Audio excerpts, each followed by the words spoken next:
జై హింద్. నేను నల్గొండ జిల్లా నుంచి వచ్చాను. నా పేరు శ్రీచందన్. రామయ్య డిఫెన్స్ అకాడమీలో ఇంటర్తో పాటు డిఫెన్స్లో జాయిన్ అయ్యాను. 10th క్లాస్ అయిపోయాక నాకు ఏ దారి ఎంచుకోవాలో అర్థం కాలేదు.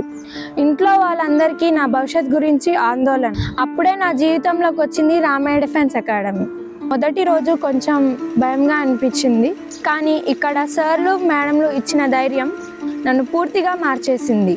ఇక్కడ క్రమశిక్షణతో పాటు ఆత్మవిశ్వాసం, దేశసేవ అంటే ఏంటో కూడా నేర్చుకుంటున్నాము. ప్రతి ఉదయం పరుగులు తీస్తుంటే నా కలలు కూడా నాతో పాటు పరిగెడుతున్నట్టు అనిపిస్తుంది. ఇప్పుడు నా మీద నాకు నమ్మకం వచ్చింది. ఆ నమ్మకాన్ని ఇచ్చింది రామయ్య డిఫెన్స్ అకాడమీ. యూనిఫామ్ వేసుకొని నా తల్లిదండ్రుల ముఖంలో గర్వంతో కూడిన చిరునవ్వు చూడడం, ఇదే నా జీవిత లక్ష్యం.